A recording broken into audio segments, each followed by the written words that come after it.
When Claire Thompson mentioned divorce for the third time because of her first love, I agreed. She hesitated. Have you thought it through? This isn't a joke. She frowned, confirming with me once again. Gazing at that familiar face, I smiled with relief. I've made up my mind. Let's get divorced. Claire stared at the name I'd signed for a long time. Are you sure about this? Her voice was muffled, her eyes brimming with complex emotions. This isn't a joke. Don't sign it if you're going to change your mind later. I don't have time for these games. She always wore that stern expression, as if she'd rarely smiled at me since the day we married. Indeed, I had once clung to her, refusing to divorce, so she probably hated me more than anything. Why would she give me anything but a cold shoulder? With calm composure, I slid the ring off my finger, placed it on the coffee table, and smiled at her. I'd made up my mind. Let's divorce. Hearing this answer, Claire's brows furrowed even tighter. Ethan, I'm asking you one last time, are you sure about this? Her expression was icy cold. I understood she kept asking only to warn me not to back out midway. After all, according to her first love's words, they would fly to Europe to settle down once we divorced. But seeing her so unyielding, I actually felt relieved. Because, in the past, I would never have let go no matter what, yet now, I could. Claire. I held Claire's hand, calling her name for the last time. Her gaze flickered slightly. Since you won't let go. She stopped mid-sentence when she saw me remove her wedding ring. Claire choked. With a sense of relief, I tossed the pair of wedding rings into the trash. 3 years ago, with a heart full of passion, I personally placed the ring on Claire's finger. 3 years later, just as personally, I took it off her. With that, our relationship came to a definitive end. It's over between us, I said. When I married Claire, I had no idea Ryan Carter even existed. I thought our meeting, our connection, and our journey into marriage were all written in the stars. It wasn't until Ryan appeared after our marriage that I realized this was the biggest joke of all. I've heard Claire mention you often, saying we're quite alike. Now that I've finally returned from abroad for a visit, I thought I absolutely must meet you. Ryan greeted me with easy familiarity. Hello, I'm Ryan Carter, Claire's friend. Thank you for taking good care of her these past few years. I froze in place, letting him say these words that felt like a proclamation of ownership.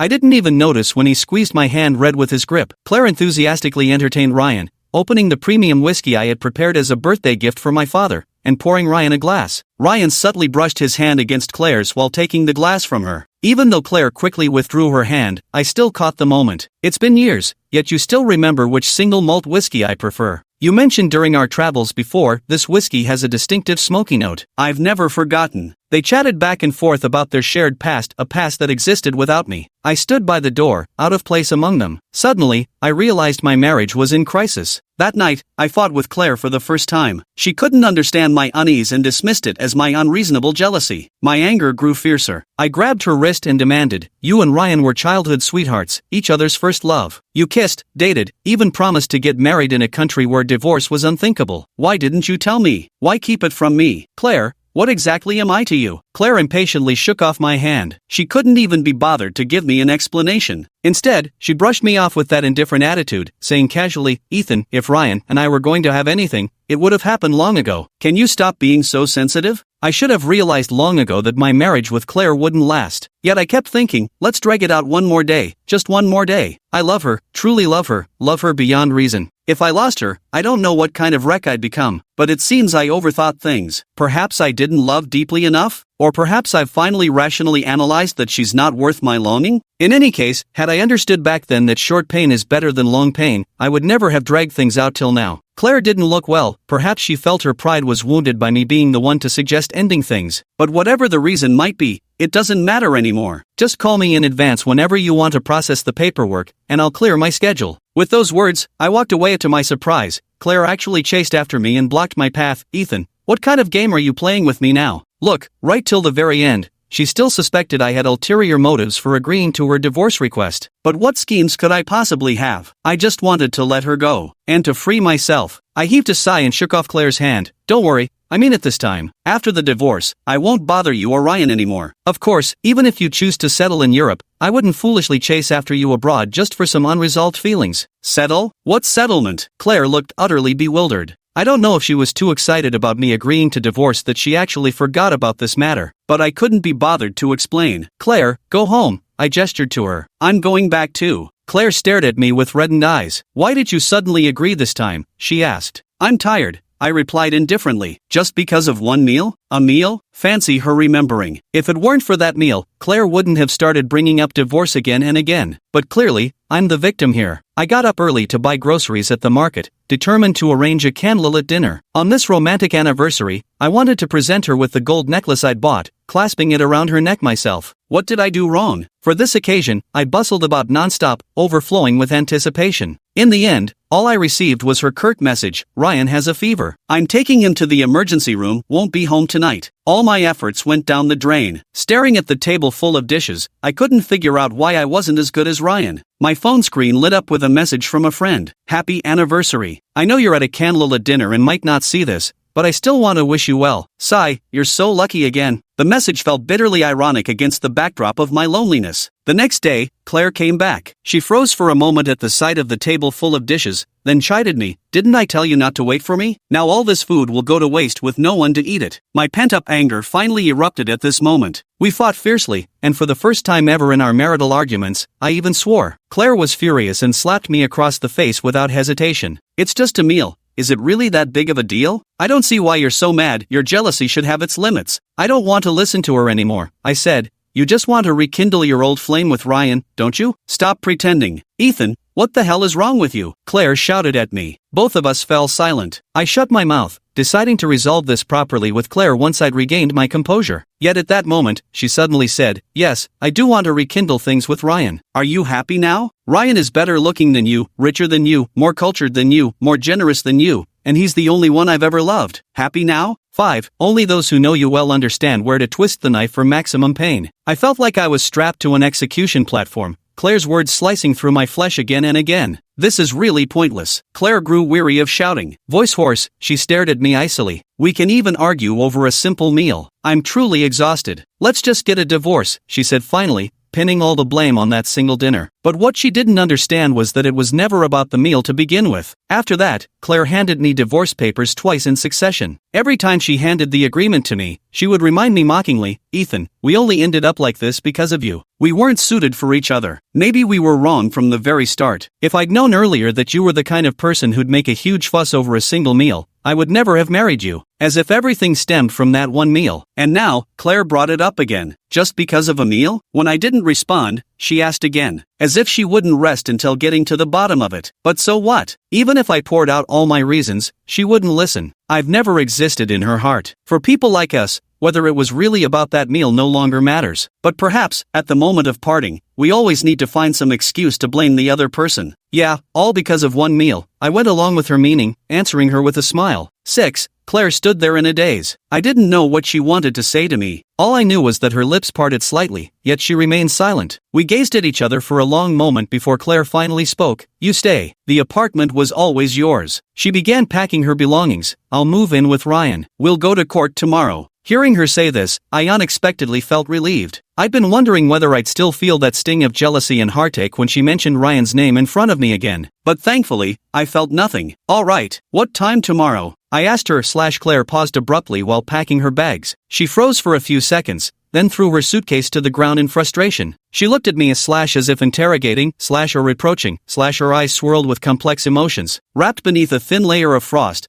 I couldn't make them out. Tomorrow at 8, she replied, her gaze never leaving me for a moment. 8 o'clock, the courthouse had just opened. How eager she was to divorce me. A bitter laugh welled up inside me. It wasn't reluctance. It was disdain. Disdain for all I'd given in the past. Disdain for 3 years of heart-wrenching entanglement. Fine. See you in court tomorrow. I nodded. Do you have anything left to pack? Should I call Ryan to come pick you up? Ethan. Claire hesitated, biting her lip before continuing. Actually, the reason we've come to this point is all my fault? I cut in sarcastically. To my surprise, she shook her head. No, what I meant was, you said that 3 years ago. I intercepted her words again with bitter amusement. I never responded then. But since we're getting divorced now, I think I'll finally speak up for myself. I smiled calmly, as if speaking about the romantic entanglements of complete strangers. It was as though I was casually discussing some trivial joke. I said lightly, the fault isn't mine, Claire. You were the one who let go of my hand first, and now, it's my turn to let go. Let's hope we never meet again after the divorce. 7. Ryan came by car to pick Claire up. It was me who notified her, even Claire herself didn't know. Before leaving, she repeatedly said goodbye to me. Ethan, I'm off. I won't see you off. Then I'll leave? I'm going. When she bid farewell to me for the third time, I grew somewhat impatient. I blocked the doorway. You should go. She lowered her head despondently. Ryan thoughtfully helped her load the luggage into the car. She kept looking back every few steps. I simply closed the door. In the moment it shut, I saw Claire casting reluctant glances our way. As for me, I turned away without a second glance. That night, I slept exceptionally well. My heart settled into calmness, as if a heavy stone that had been weighing on me for so long had finally been rolled away.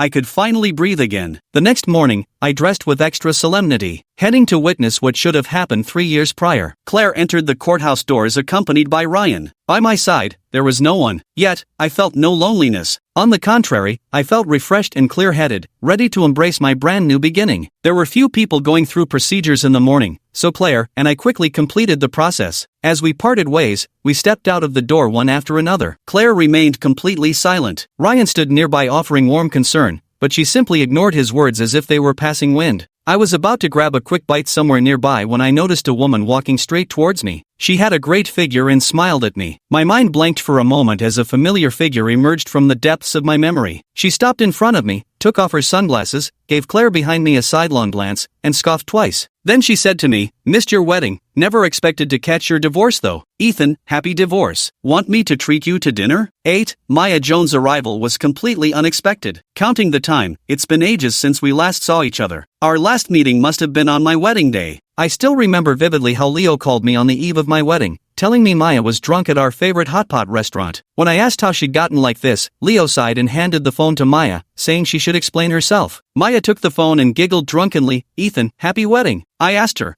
"How could you drink so much? Will you even be able to wake up tomorrow morning as my bridesmaid?" There was a brief silence on the other end of the line. Maya giggled twice and said, "You're getting married. I'm happy. I'm drinking. I'm happy. Can't I just be happy?" Maya's voice sounded strange. Whether she had a cold or not, it came across rather muffled. I sighed. "Even if you're happy, you shouldn't drink like this. It's not good for your health. Seeing you happy makes me happy." I was about to say more, but Leo's voice suddenly came through the phone, saying Maya had fallen asleep. He told me not to worry. He had already contacted Maya's brother. The next day, Maya showed up at my wedding as if nothing had happened. She was radiant, smiling brightly, as if the drunken Maya from last night was just an illusory dream. Maya enthusiastically entertained the wedding guests and took care of everything for me. She executed the whole process flawlessly. Even Claire couldn't help but marvel. Maya's dedication is incredible. It's as if she's getting married herself. Leo on the side just shook his head meaningfully. Of course she's dedicated, but being dedicated doesn't necessarily mean she's happy. I didn't grasp the underlying meaning in Leo's words. Just as I was about to ask, Maya ran over to change the subject, chatting with me about wedding details one moment and reassuring me not to be nervous the next. She looked at me and, with the most sincere tone, wished me a lifetime of happiness. Right after the wedding, before I even had the chance to take off my dress, Maya dashed off abroad without delay. According to her brother, she planned to pursue graduate studies overseas. I tried calling Maya, but she didn't answer. Assuming she might have missed it, I sent her a text. "Why the hurry? We were hoping to all get together properly before you left." It wasn't until evening that she finally replied, "Let's catch up another time if there's a chance." As years slipped away, Maya remained abroad without returning. Leo buried himself in work and dealing with family pressure for a second child. And as for me, I was spiritually and physically exhausted from emotional turmoil. The promise we once made had gone unfulfilled for a full 3 years. 9. When we met again, I actually felt somewhat dazed. "What's wrong? Surely you haven't forgotten me after just 3 years?" Maya poked my chest with her index finger, feigning anger. "That would be rather unkind of you." It suddenly dawned on me. When did you get back? Why didn't you let me know in advance? I could have arranged to pick you up from the airport with Leo. Maya seemed satisfied with my response, even joking. "If you don't mind the trouble, I can take a taxi back to the airport right now, and you can come pick me up again properly." Her remark made me chuckle. "By the way, what brings you here?" I asked. "The divorce matter. I should have only told Leo about it. Didn't they say it was a chance encounter?" Maya casually flipped her hair back. "We're just fated to meet." Claire shot a wary look at Maya. Though she didn't speak, I could clearly see the hostility in her eyes. Ryan's phone rang, and he stepped away to take the call, while Claire kept staring straight at us. "How long are you planning to stay back home this time?" I asked Maya. "Let's call Leo out and have a proper reunion." "You don't need to remind me, I've got everything arranged. Maya pulled me away from Claire. I told Leo we're going to his place for hot pot tonight. I even specifically asked him to prepare a mild broth. But right now, you have to come with me for breakfast first. How can you eat mild broth? Ethan doesn't even like it, why drag him along? Claire suddenly interjected. Silence fell around us. Both Maya and I turned to look at Claire simultaneously. Even Ryan, who was on a phone call, heard the commotion and instinctively glanced our way. Claire looked somewhat embarrassed, turning her head away to avoid meeting my gaze. Maya got even more worked up and confronted her head-on. You sure love sticking your nose in where it doesn't belong. Already divorced and still bossing people around. Hey, Miss Thompson, what exactly is your standing here? 10. Maya's teasing laughter made Claire feel deeply humiliated. The cooling-off period still has 30 days left. We're not officially divorced yet, she hissed through gritted teeth. Claire made a fair point, but what difference would 30 days before or after make? She's the one who said during our last argument, you think you're so great? If divorce wasn't such a hassle, I'd have left with Ryan long ago. If anything, she should be even more eager than me to get those divorce papers finalized. Oh, so you're saying you don't want to divorce now? Why don't you ask the guy on the phone if he agrees with that? Maya pressed. Blocking my path, she continued, how pathetic. Not getting divorced so you can keep both men. Is that it? We're both women, stop pretending to be so devoted in front of me. Save the act. Everyone sees right through you. Maya's words have always been laced with venom. I used to warn her constantly, mind your tongue in the future. Not everyone will treat you like a princess. Be careful, or you'll get burned where it hurts. Maya patted her chest dismissively. I won't provoke others if they don't provoke me. But if someone steps on my head, I'll curse them to death. Leo narrowed his eyes and smiled. It's still better to be a woman. We men can't be so straightforward, there's just so much more to consider. 3 years had passed, yet she still hadn't broken this habit. Even as Maya cursed, she couldn't resist stealing a glance at me. She knew I didn't like her behaving like this, but today I found myself strangely enjoying it for once. It seems that from the moment we're born, we're assigned various definitions. Men should yield to women, men should be magnanimous. I've tried my best to remain rational throughout this failed marriage, but it's too exhausting. All sorts of shackles bind me. I'm locked in a cage, sinking to the seabed, unable to make a sound. Now, someone steps forward to stand up for me and settle this matter. Okay then, 11. Ryan ended the call and walked over to Claire. Clearly, he had just overheard the argument between Claire and Maya, but chose to turn a blind eye. He said to Claire, Claire, I've got urgent matters at the company and need to leave immediately. I won't be able to give you a ride. What did you say? Claire looked at Ryan in disbelief. Klein didn't give Claire any time to react, he turned tail and bolted. Oh ho, your real husband divorced you, and even your backup ran away, Maya feigned surprise,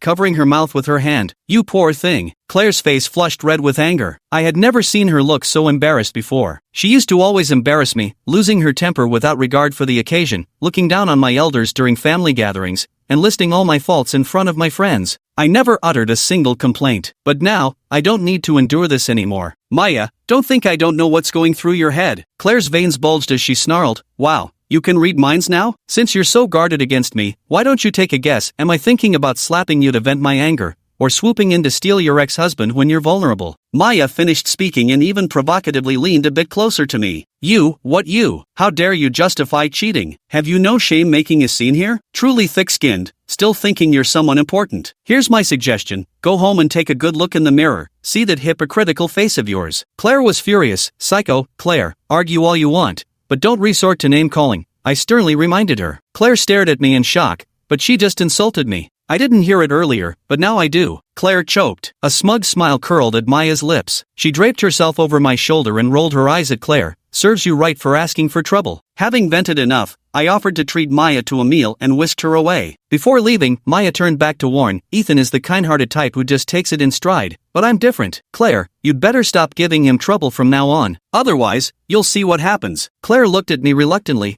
as if hoping I'd say something in her defense. But I didn't. She stood at the door, watching our car drive away. She left alone too, just like when I first arrived. 12. In the evening, Maya and I went to Rio's place for hot pot as planned. His wife warmly entertained us, and Maya even thoughtfully brought gifts for everyone. Rio picked up some braised beef brisket from the pot and placed it in my bowl, joking, here, your favorite. This time, don't say I'm stealing it from you. Maya blinked and said, Ethan still prefers milder flavors these days, right? Leo chuckled as if hearing a joke. What are you talking about, Maya? Didn't we used to go out for hot pot all the time? Even Ethan would only blanch his meat in the clear broth. Don't you remember how his stomach would ache if he ate anything too greasy? And then Claire said with such seriousness that Ethan didn't like clear broth, acting like she knew him so well. Maya scratched her head. I really thought his taste had changed. You have no idea how unsure I felt when I was arguing with Claire this morning. After Maya finished speaking, no one responded. Leo coughed twice, signaling for Maya to shut up. He threw me a glance, then silently dropped 2 more pieces of beef into my bowl.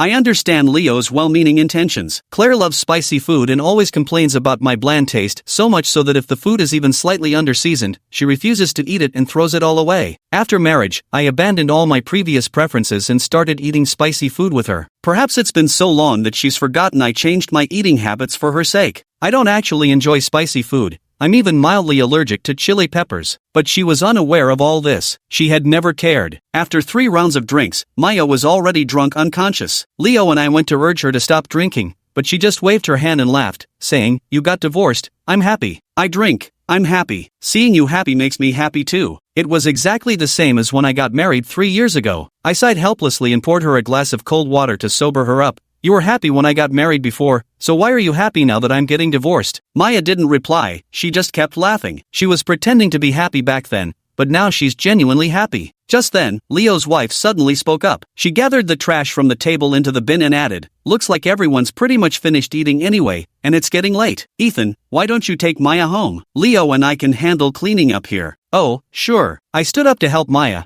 and Leo moved to assist too, but his wife swatted his hand away. "Maya has Ethan to look after her. What are you barging in for? Come help me wash the dishes." Leo rubbed his hands together. "Well, then, shall I see them off?" His wife pushed Leo back toward the kitchen. "Save your energy," clueless as ever. Leo and I exchanged a glance, sharing an awkward laugh. His wife walked me to the door and patted my shoulder. "Drive carefully, stay safe on the road." "All right then," I said as I took Maya to her place. Her eldest brother came out to receive her. Seeing Maya completely drunk, to my surprise, he didn't ask a single question. Instead, he took her from me and invited me in for a visit. I waved him off with a polite refusal, exchanged a few pleasantries, and then headed home. 14. The next day at noon, someone knocked on my door. When I opened it, it was Claire. "What's the matter?" I asked. I forgot some things and came back to get them." "Make yourself at home." I stepped aside to let her pass. She had only taken 2 steps when she suddenly froze. "Are you really giving up on all of these?" Claire lowered her head, clutching her fingers so tightly at her sides that her knuckles turned white. I followed her gaze. It was the junk I had thrown into the trash can. "Most of these things carry our memories, but I don't need them anymore." "Yes, no need anymore. I cleaned up this morning, and the house feels much tidier now," I said. Claire turned her back to me, her shoulder line visibly tensing for an instant. She stayed silent, standing motionless in place. After what felt like an eternity, she slowly crouched down and began retrieving each discarded item from the trash bin. Inside lies the matching couple bracelets we swapped when we first started dating, the handmade pottery we crafted together on dates, the drunkenly improvised confession card she painted for me on our wedding night, and those little knickknacks I bought to match her preferences. These objects I once treasured beyond measure are now utterly worthless. Honestly, they might not even fetch a few coins at a flea market. How laughable. I poured every ounce of myself into sustaining this relationship, yet it still couldn't compete with the electricity of that reunited glance between them. I'm like a gambler who's lost everything. "Give it to me if you don't want it." Claire turned her head, looking at me with a strained smile. "Can you?" Claire looked far from pretty like this. One might even say downright disheveled. Perhaps she too found her own smile strange, so she stopped forcing it and instead turned to rummage through the pile of junk she had just retrieved from the trash bin. "Take it if you want, saves me the trouble of throwing it away," I said flatly. 15. Claire looked up, her eyes glistening with unshed tears. "Are you really not taking it?" she asked me again. "What's wrong? Have you changed your mind too? Just leave it here if you don't want it. I'll throw these out when I take out the trash later." "No, I want it. I want all of it." Could you find me a bag? I'll pack it up and take it back. There are shopping bags under the coffee table. Help yourself." I gestured casually before heading to the kitchen to continue cooking. Before long, as I turned around to serve the dishes, I noticed Claire sitting on a stool, staring at me in a daze. She looked as if her soul had been drained. Perplexed, I called her name twice before she snapped out of it, offering me an apologetic smile. "I remember how you used to bustle about the kitchen, always finding ways to cheer me up. Just now, watching you cook felt like we'd gone back in time. Those were truly happy days." "Claire," I cut her off. "You said you came to pick up what you'd left behind. Did you get it?" Claire hesitated for a moment before answering me. "Yeah, I got it. Didn't leave anything else behind? Shouldn't have." "Oh." I washed the dishes, scooped some rice into a bowl and sat down. "Anything else?" Claire paused, then suddenly asked, "Mind if I stay for dinner?" I stared puzzled at the salad and pan-seared salmon on the table. These things didn't suit her taste at all. Why would she deliberately stay to face someone she disliked while eating food she didn't enjoy? Sorry, I only cooked enough for one person, I said without leaving any room for misunderstanding. Claire caught the dismissive tone in my words. My apologies, have I caused you trouble? She asked. Yes. She remained silent. You may leave now, I reminded her. Claire let out a bitter laugh. In such a hurry to chase me away?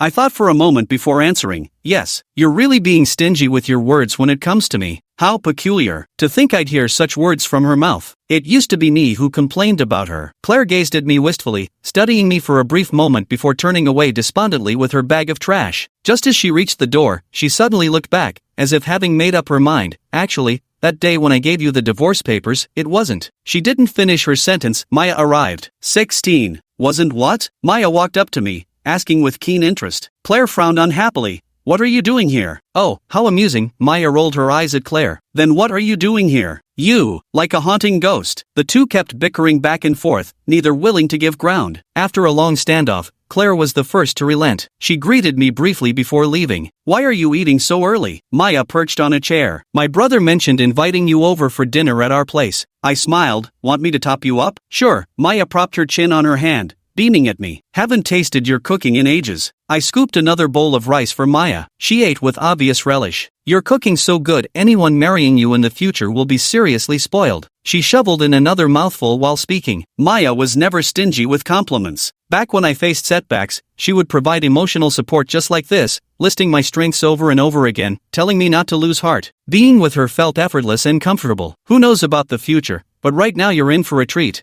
I joked with a smile. Maya's eyes curved into crescents like the moon. I want to enjoy good food too in the future. How about this? I'll marry you. Maya cupped her face in her hands and looked up at me. Well, you're going to remarry someone anyway, and my family keeps pressuring me to get married. Why don't we just pair up? That way, I'll get to enjoy delicious food every day. Her tone carried a teasing edge, no different from her usual way of speaking. But when I locked eyes with her, I realized her gaze blazed like a torch, utterly devoid of jest. I froze for a moment. Maya was the first to look away. She suddenly burst into laughter, though it seemed somewhat forced. Just kidding. What, did I scare you? 17. Whenever Maya tells a lie, she unconsciously bites her lips. These tiny gestures couldn't deceive her even though she was forcing a smile to disguise it. I already understood in my heart. Why aren't you saying anything? Did I really scare you? Maya looked at me with concern. I'm sorry, I just wanted to play a little trick on you. I took it too far, please don't be mad at me. Even if, worst case scenario, things don't work out between us, we can still be friends, right? I know all too well how unbearable it feels to compromise for one person. Maya kept laughing, yet I could clearly see the faint redness at the corners of her eyes. Maya, stop talking. I wanted to reach out and pat her head to comfort her, but paused midair when I realized it might be inappropriate, so I withdrew my hand again. Tell me about your years abroad instead, something that makes you happy. Maya stared at me for a long while before finally nodding. All right, she said. I stayed talking with her for a good long while, from the sunrise in the east to the sunset in the west, from sunflowers to the stars. We chatted enthusiastically, never seeming to tire. After sending Maya away, I sat on the sofa, recalling what she had said to me during dinner. But I couldn't respond to her. I no longer knew what role I should assume when facing her. Maya is a wonderful girl, but I just can't jump from one relationship into another so soon after ending the last one. That night I tossed and turned, unable to sleep. In the following days, perhaps because Maya also struggled to navigate the delicate dynamic between us, she simply stopped mentioning that day's incident altogether. Wordlessly, I mirrored her pretense. We carried on as friends, pretending that conversation had never happened, both tacitly aware of the unspoken boundary between us like that thin sheet of window paper. Until the 30-day cooling-off period was over, Claire and I went to the courthouse to collect the final divorce decree. Don't you have anything to say to me? Claire asked me before stepping through the gate. She looked at me with hopeful eyes. Ethan, just say. Claire. I stopped her before she could continue. Let's wrap this up quickly. I'm having dinner with Leo and Maya later, I said. Again with Maya? Claire's voice grew agitated. Yes. I nodded. Why? Is there a problem? Claire frowned tightly. Did you divorce because of Maya? I laughed. Did you forget? You were the one who brought up divorce first. That was just a mistake. A mistake? Can there really be such a thing as mistakes when it comes to love? But I'd rather not dwell on that question for now. Whether intentional or not, 3 times I brought up divorce, and each time it was because of Ryan. I'm tired, exhausted really. Agreeing to divorce now that we're both on the same page shouldn't be an issue. At this point, what's the use in discussing anything more? I patted Claire's back and urged, go on in now, I'm in a hurry. Ethan, Why must we end up like this? What do you mean? We're just one step away. Could it be you're telling me now that you still have feelings for me? I teased.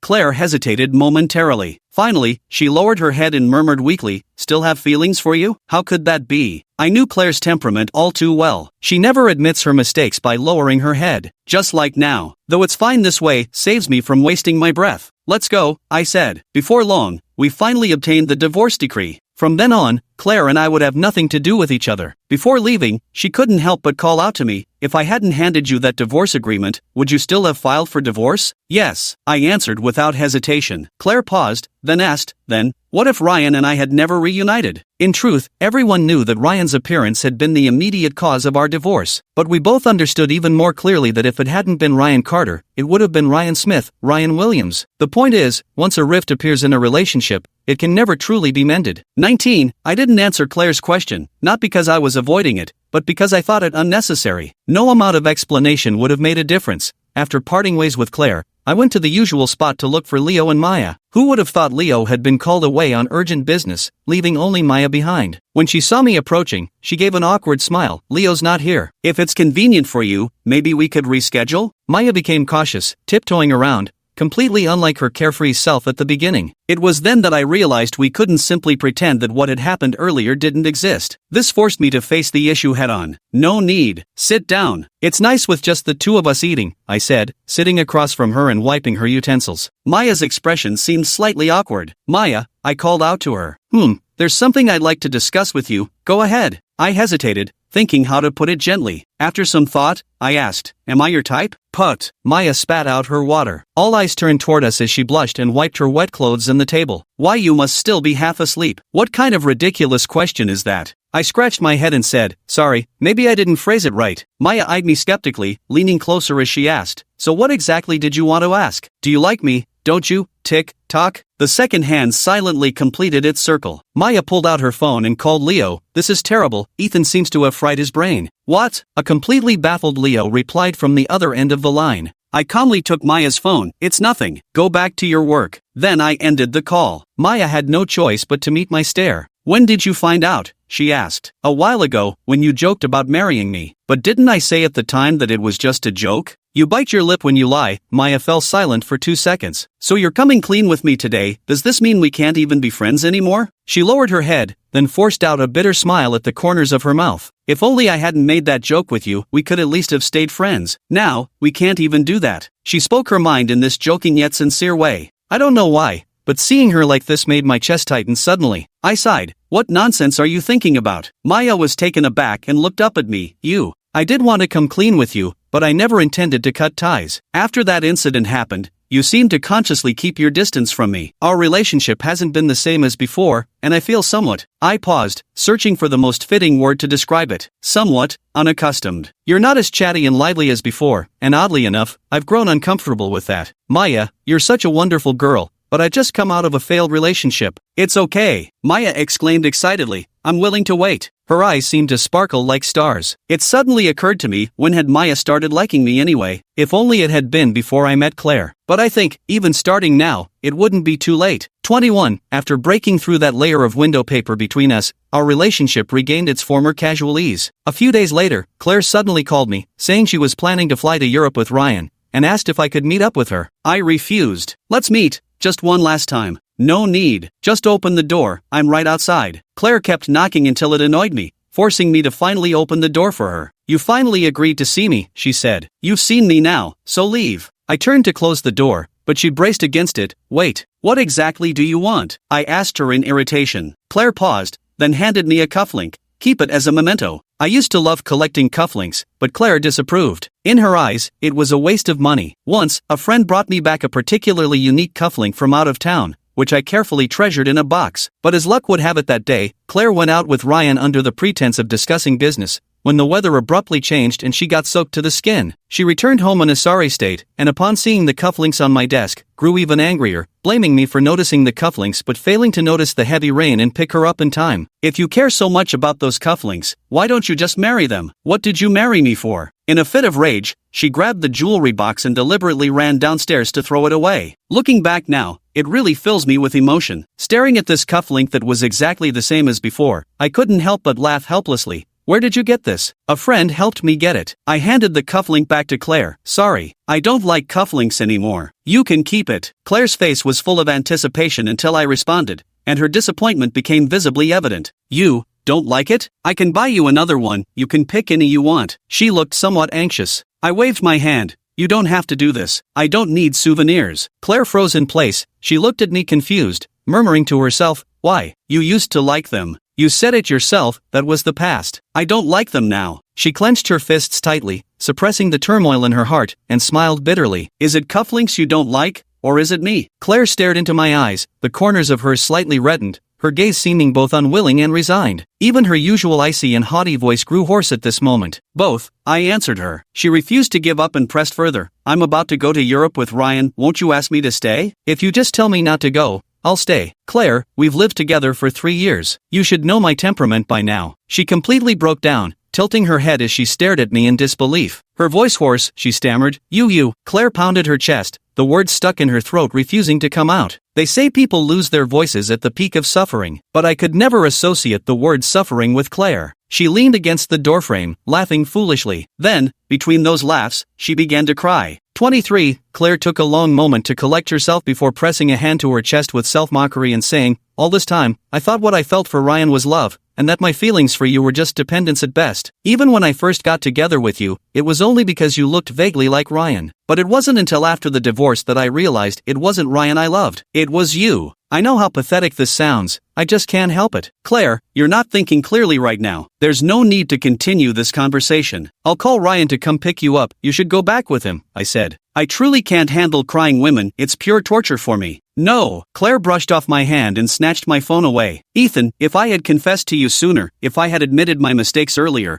would the outcome have been different? No, I've already answered you, I replied, unable to give her a dishonest answer. I said to her, Claire, perhaps it's because I've never directly addressed matters concerning our relationship that you still harbor some misunderstandings. Let me make it clear now, there's no future for us. I don't love you anymore. The best outcome for both of us is to forget each other. You go settle in Europe with Ryan, and I'll start a new life. Do you think I haven't tried to forget you? Claire suddenly shouted, her lips were trembling. She spread her hands and shook her head. I can't do it. I wanted to make it work too. I didn't want to think about it day and night. And now here I am running to you like a lunatic, but I simply can't. I came here to get everything off my chest. I thought, maybe there's still a shred of affection left in you? What if you still love me? Ethan, I've missed out once already, and I don't want to miss out again. 24, right at that moment, my phone suddenly rings. Claire glances at the caller ID and decisively hangs up. But mere seconds later, Maya arrives at my place via the elevator. She was clearly startled upon seeing Clara then. She walked over and naturally slipped her arm through mine. What are you doing looking for Ethan again? Claire saw how close Maya and I were and actually laughed. So, are you two dating? What's it to you? Maya said. Ethan, I'm asking you one more time, have you really thought this through? Her tone was unexpectedly calm, as if she were recounting a trivial matter that had nothing to do with her. Yet, her eyes betrayed her truth. Claire turned away unsteadily, pressing the elevator button. It's all my doing. It's my fault. I deserve this. The elevator arrived, and Claire stepped in, stubbornly wiping away tears before waving at me with a forced smile. Goodbye, Ethan. I'm leaving. When Ryan came to move her out last time, she'd said goodbye to me in the same way. But this time was different. I could tell. She was really leaving for good. The knot in my heart finally loosened as I hugged Maya tightly. She didn't understand why but patted my back. What's wrong? Are you feeling unwell? I shook my head with a smile and said, Maya, thank you. The sky was clear and bright, sunlight slanting through the glass stretched our shadows long. In the days to come, I hope we can continue walking this path, simple and serene. The end.